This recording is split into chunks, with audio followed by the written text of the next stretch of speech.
Awalnya gue pikir tablet mini tuh gimmick, kelihatan lucu tapi bakal jarang kepake. Cuman setelah beberapa lama pakai, gue salah.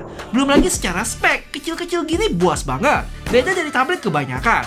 Kira-kira apa aja sih yang bikin Xiaomi Pad Mini ini menyenangkan? Apa aja yang mesti diwaspadain? Dia kamera selfie-nya itu ada di sebelah kiri sini ya, nggak di... Yuk kita bahas. Oke, sebelumnya kita buka kotak dulu yang sekarang gue beli case-nya juga. Boxnya lumayan simple warna putih, terus ada tulisan Xiaomi Pad Mini di tengah, logo HyperOS dan segala perdolbian. Pas dibuka langsung disambut sama pemeran utamanya yang kita kesampingin dulu. Habis itu ada kotak lagi yang isinya kepala charger 67 watt dan kabel Type A to Type C. Dan ya, ada juga nyempil kertas-kertas yang tidak akan dibaca itu. Pas dinyalain langsung disambut sama HyperOS 2 berbasis Android 15 ya. Terus gue setup kayak biasa dan storage-nya udah kemakan 30GB. Habis itu langsung diminta update software sampai 5,8 GB. Wah, dan ini masih update HyperOS 2 loh. Tuh, sayang banget. Coba bisa update ke HyperOS 3 ya. Yaudah, kita update dulu dan sambil tunggu mari unbox case-nya yang dinamain Xiaomi Pad Mini Cover. Di sini dikasih tahu bisa buat pegangan sama stand juga. Isinya simple sih, ada case sama kertas yang masih tetap gak bakal gua baca. Nanti kita explore case ini lebih lanjut ya. Sekilas sih ini case kelihatan serbaguna deh. Dan setelah kelar update, dapat update ke HyperOS 3 yang gua cari-cari 6GB.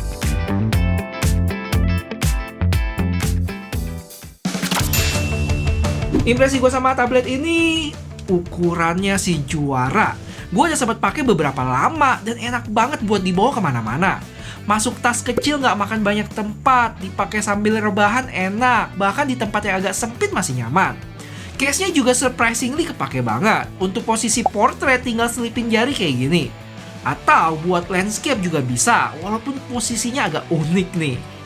Kalau mau dijadiin stand juga gampang, tinggal tarik aja, nanti pegangannya itu kayak ngunci, jadi nggak gampang ambruk. Suka gue sama case ini, apalagi material backnya ada finishing vegan leather. Buat tabletnya sendiri punya ukuran mini di 8,8 inch. Kalaupun nggak pakai case, masih bisa banget dipegang satu tangan, yang punya tebal 6,46 mili dan berat 326 gram. Di sebelah kanan tablet ini ada volume button di bagian atas dan magnet buat tempelin stylus. Terus di atas ada power button, speaker, mic, dan logo Dolby Vision Atmos. Di kiri ada port Type-C dan di bawah mic, port Type-C, dan speaker. Jadi ingat, tablet ini punya dua port dan ada bedanya yang gue bakal jelasin lebih detail di bagian spek. Terus buat kamera selfie, dia ada di sisi pendeknya ya. Jadi berasa kayak pegang HP gede, bukan tablet kecil atau laptop dengan ukuran mini yang punya kamera selfie-nya di bagian sisi yang panjang. Terakhir, ada satu hal yang masih dibiasain, yaitu tablet ini nggak punya fingerprint sama sekali. Mau di tombol power ataupun layar nggak ada tuh. Jadi tiap buka, masih masukin kode atau pola dulu. Cukup PR, karena nggak seinstan kayak buka gadget zaman now nih. Tablet ini sih ada face unlock, tapi mesti diingat dari sisi keamanan nggak sebaik kode atau pola. Jadi gue sendiri juga nggak pakai. Kalau buat spek, dia punya ukuran layar 8,8 inch. Dan meskipun belum OLED, tapi kualitasnya udah cukup banget dengan resolusi di 3K Dolby Vision. Terus tab ini juga punya refresh rate yang fantastis, sampai 165 Hz. Cuma ya buat aplikasi yang ngedukung aja, selebihnya jalan di 120. Lanjut buat performance, tablet ini pakai chipset kelas flagship tahun lalu, Dimensity 9400 Plus, yang kalau gua cek skor Antutunya cukup gede di 2,8 juta. Dan ya, jangan bingung kalau namanya beda. Lupa diganti kayaknya sama Xiaomi deh. Karena emang tablet ini hasil rebranding dari versi Cina-nya Redmi K-Pad. Dijual global jadi Xiaomi Pad Mini. Atau rumornya, belum tentu bener ya, jadi Poco F-Pad. Gue juga sempat tes gaming di tablet ini, Wuthering Waves settingan mentok, yang di awal masih bisa tembus 60 fps, tapi beberapa menit kemudian turun dan stabil di sekitar 45. Mainnya sendiri sih nyaman ya, nggak ada drop yang berarti, cuman emang nggak semulus kalau fps-nya stabil di 50-an ke atas. Kelihatannya tablet ini tipe yang ngebatasin performance-nya buat jaga suhu deh. Dan selama gua tes itu ada di sekitar 43 derajat. Berasa panas tapi belum yang ngeganggu. Untuk konsumsi daya lumayan menguras. Total gua main 30 menit dan baterai berkurang 20%. Yang punya kapasitas 7500 mAh, support 67 watt charging dan 18 watt wired reverse charging. BTW guys, kalau sejauh ini kalian suka sama videonya, jangan lupa bantuin gue buat like video ini ya. Thank you. Dan lanjut buat kameranya sih standar tablet ya. Belakangnya itu 13 megapiksel yang udah cukup buat foto dokumen kerjaan atau ngerekam momen. Ini video kamera belakang, gue tunjukin ada Xiaomi Pad Mini cover, terus ini Xiaomi Pad Mini. Sedangkan selfie 8 megapiksel yang buat video call aman. Nggak kelihatan buram atau gimana dengan kondisi cahaya yang cukup. Cuman satu yang perlu kalian ingat, dia kamera selfie-nya itu ada di sebelah kiri sini ya, nggak di tengah. Jadi pandangan kalian mesti lihat ke sini, bukan ke tengah sini. Oke? Dan terakhir buat spek lainnya, tab ini cuma ada wifi only, nggak bisa seluler. Terus stereo speaker, nggak ada NFC, dan nggak bisa tambahin micro SD. Cuma dia masih ada vibration yang cukup empuk. Dan yang gue sempat ngomong di awal, punya 2 port Type-C. Yang sisi pendek 2.0, sedangkan sisi panjang 3.2 Gen 1. Bedanya apa? Kalau yang 2.0 ini, gue colok ke display out itu nggak ke-detect ya. Sedangkan yang 3.2 bisa muncul nih di monitor gue. Sama juga pas transfer data via MacBook, di port 2.0 nggak ke-detect, malah cuma nge-charge doang. Tapi kalau gue colok di 3.2, nongol tuh menunya. Bisa charging, transfer data, sampai reverse wired charging. Cuma itu kalau colok ke MacBook, kalau ke hard disk atau SSD tetap ke-detect kok di port 2.0. Kalau nge-charge gimana bang? Keduanya aman, sama-sama bisa max di 67 watt.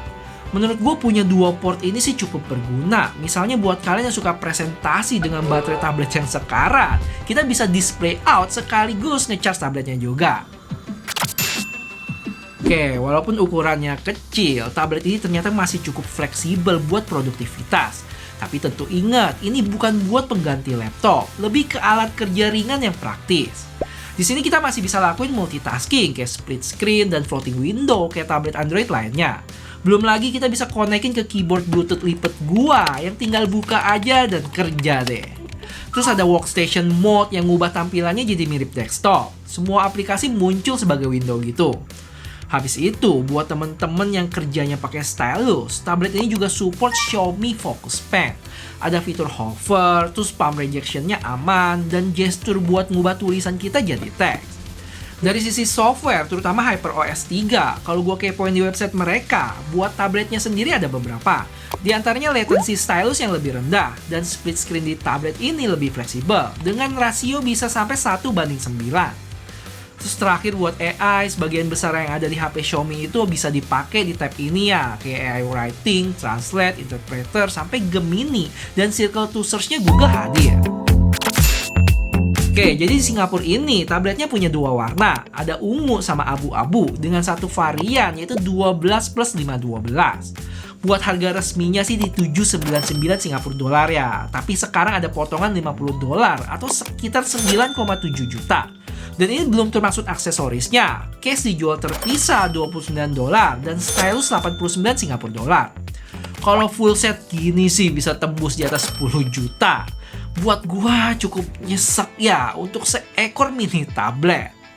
Cuma untungnya gue sendiri beli di Shopee Singapura. Ada potongan lagi plus dapat voucher-voucher termasuk case total 650 Singapura dolar. Kalau dirupahin sekitar 8,4 juta. Dan ini baru menarik. Tapi ada yang lebih wah lagi. Kalau untuk versi Cinanya, Redmi K-Pad varian 12 plus 512 itu dijual sekitar 3.199 yuan atau kurang lebih 7,6 juta. Lumayan juga tuh selisihnya. Overall, Xiaomi Pad Mini ini jelas bukan tablet buat semua orang. Keunggulan utamanya ada di ukuran, fleksibel dan enak buat dipakai kemana-mana. Tapi ini juga jadi kelemahan yang butuh layar luas, kerja berat, ataupun multitasking serius.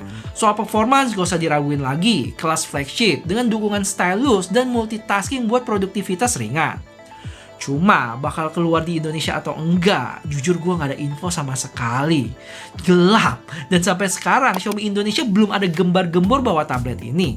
Padahal udah launching di Singapura dari September tahun lalu loh. Kalau udah selama ini mungkin emang nggak dimasukin kali. Menurut kalian gimana? Apakah Xiaomi Indonesia salah nih nggak masukin tablet mini ini? Atau justru keputusan yang tepat? Kalau kalian sendiri tertarik nggak buat liriknya? Dan di harga berapa cocoknya tablet ini? Gue pengen banget denger pendapat teman-teman. Bisikin di komen ya.